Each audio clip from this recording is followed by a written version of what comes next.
esse é o terceiro vídeo da série 7 Cartas Missionárias do projeto O Caminho dos Peregrinos. Hoje a gente vai falar um pouquinho com vocês sobre a igreja de Pérgamo e tentar pensar um pouquinho entre a relação do ensino correto das Escrituras e a prática missionária. Sempre seguindo o nosso mesmo modelo, falaremos sobre o Senhor da missão, a prática da missão, os riscos da missão e a consequência da missão. Olharemos para o texto de Apocalipse capítulo 2. O verso de número 12 diz um pouquinho sobre o Senhor da missão. Nele está escrito: ao anjo da igreja em Pérgamo escreve: estas são as palavras daquele que tem a espada afiada de 2 gumes. É muito interessante que na Bíblia essa figura de uma espada de 2 gumes sempre está ligada à própria palavra de Deus. Essa igreja, como veremos adiante, passa por problemas doutrinários, por ensinos incorretos. E Jesus se apresenta a essa igreja como aquele que é o portador da palavra. Isso é muito interessante, queridos. O Senhor da missão é o Senhor da palavra. Não existe missão desassociada da palavra de Deus. E não tem como se conhecer a Cristo sem conhecer a palavra de Cristo. Portanto, ele se apresenta como portador dessa espada de 2 gumes, que tanto cura quanto fere, que vai ao profundo da alma e consegue discernir as entranhas do ser humano. Ele é o Senhor da palavra e Ele é o Senhor da missão. Mas aprendemos aqui um pouquinho também sobre a prática da missão. O verso de número 13 diz assim: sei onde você vive, onde está o trono de Satanás. Contudo, você permaneceu fiel ao meu nome e não renunciou à sua fé em mim. Nem mesmo quando Antipas, minha fiel testemunha, foi morto nessa cidade onde Satanás habita. É muito interessante que Jesus identifica a igreja de Pérgamo como localizada num lugar que ele diz que habita o trono de Satanás. Muito provavelmente estudiosos afirmam que em Pérgamo existia o centro do culto ao imperador, que era a divindade máxima do panteão divino romano.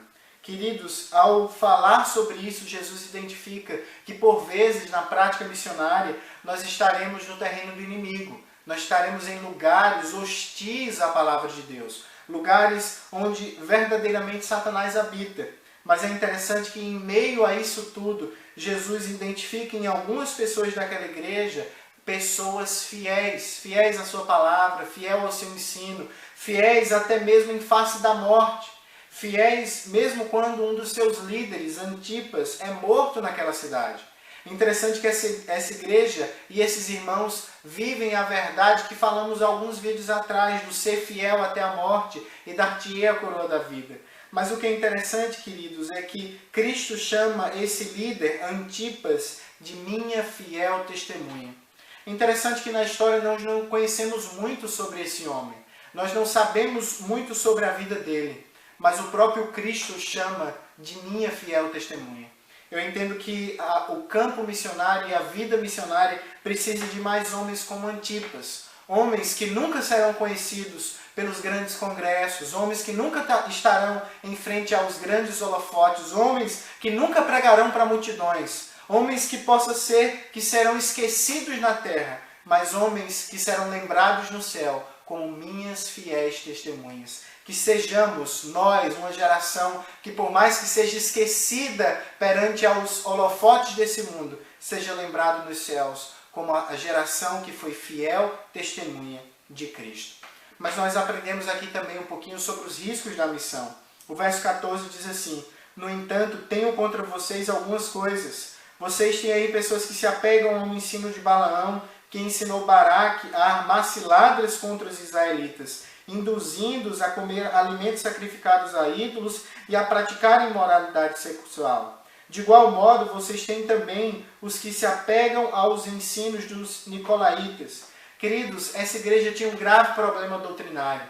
Nela não existiam simplesmente os fiéis testemunhas de Cristo, mas existiam pessoas que se apegavam a ensinos errados, que se pegavam a doutrinas erradas. Aqui nós aprendemos o quão é importante para uma prática correta em missão o ensino correto das Escrituras. Como pregaremos aquilo que não entendemos, como tornaremos conhecido aquilo que nós não conhecemos. Portanto, queridos, nós não podemos desassociar o ensino das Escrituras da prática missionária. O próprio Jesus disse que nós deveríamos ensinar aqueles que foram batizados a guardar todas essas coisas. E para isso precisamos conhecê-las. Mas, queridos, esse texto nos apresenta ainda duas consequências diretas daqueles que se enveredam pelo caminho do ensino incorreto. E essas consequências são sempre a idolatria e a imoralidade. Quando nós afrouxamos o aspecto doutrinário na prática missionária, nós se depararemos facilmente com esses dois inimigos da cruz de Cristo. Nós nos depararemos com a idolatria, que por vezes não será a ícones, mas pode ser que seja a nós mesmos e ao nosso próprio coração. E nós nos depararemos com a imoralidade. Que Deus nos livre, querido, de enveredar pelo caminho do ensino incorreto. Que você ame as Escrituras, que você estude as Escrituras e que você torne as Escrituras conhecidas a outros. Mas é interessante que nesse contexto o clamor do Evangelho ainda pulsa. Ele diz para aqueles que se enveredaram pelo caminho do ensino incorreto, ele diz assim, portanto, arrependam-se. Queridos, a chamada do Evangelho é tanto para aqueles que estão fora dos caminhos do Senhor e não entendem nada das Escrituras, como é também para aqueles que, porventura, estão dentro da igreja, mas que pregam e vivem e entendem um Evangelho errado. A estes, Jesus diz, arrependam-se. E em meio ao risco da missão, nós aprendemos que ainda existe o caminho do arrependimento. Por último, nós ainda aprendemos sobre a consequência da missão. Existem duas consequências nesse texto. Uma para os arrependidos e fiéis e outras para aqueles que não se arrependem. Aos que não se arrependem, o verso 16 diz assim, se não virei em breve até vocês e lutarei contra eles com a espada da minha boca. Jesus diz, queridos, que em um momento ele julgará a igreja pela sua palavra. Ele é o portador da palavra. A palavra é um espelho da sua glória e da sua graça. E pela palavra seremos julgados. Pela palavra os nossos atos serão julgados. Queridos, é por meio da palavra que enfrentaremos, que alguns enfrentarão o Senhor. Eu me lembro do texto que diz, se Deus é por nós, quem será contra nós? Mas, queridos, quão terrível é quando Deus não é por nós e sim contra nós.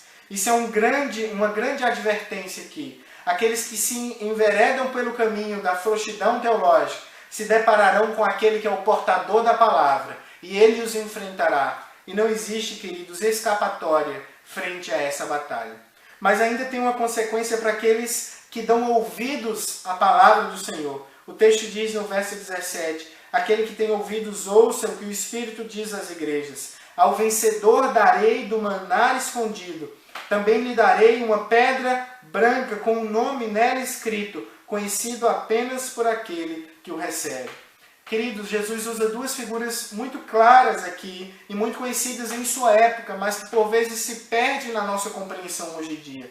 Primeiramente, ele diz que o vencedor terá o maná escondido. Eu vejo claramente uma antítese entre os alimentos sacrificados ao ídolo, que esses irmãos que abandonaram essa doutrina enveredaram. O que Jesus está querendo dizer é que ele tem um alimento melhor para aqueles que são seus. Ele tem um alimento mais profundo e espiritual e que é vigoroso muito mais do que qualquer alimento que é sacrificado aos ídolos. E além disso, ele dará uma pedrinha branca a cada um dos fiéis. Essa era uma imagem clara nesse tempo em que o texto foi escrito. Uma pedrinha branca era dada a alguém que estava sendo convidado para um grande banquete, para uma grande festa. O que Jesus está querendo dizer para esses irmãos aqui, queridos, é que em meio a tantas tentações e a tantos convites que esses irmãos estavam sofrendo, tentações de participar de lugares que não agradavam ao Senhor, ele diz, a melhor festa eu tenho para vocês, o melhor convite eu tenho para vocês. Vocês partilharão das bodas do Cordeiro, vocês estarão comigo por toda a eternidade. Vocês são meus convidados para a grande festa. Festa essa que é melhor do que qualquer coisa nesse mundo. Isso que Deus garante em Cristo Jesus, aqueles que seguem fielmente a estrada missionária. Muitos são as tentações, muitos são os convites para que abandonemos o caminho de pregar corretamente a verdade do Evangelho. Mas Deus diz a cada um de vocês, eu tenho um alimento melhor para vocês. Eu tenho coisas melhores para vocês. Não se contentem com os prazeres passageiros desse mundo, mas se deleitem na esperança de que vocês estarão com o Cordeiro eternamente, celebrando nas bodas do Cordeiro. Que Deus te abençoe, querido, e que Deus possa nos encontrar em nós, fiéis testemunhas de Cristo, do Evangelho, aonde quer que sejamos. Te vejo semana que vem com mais um vídeo e mais uma igreja. Que Deus te abençoe.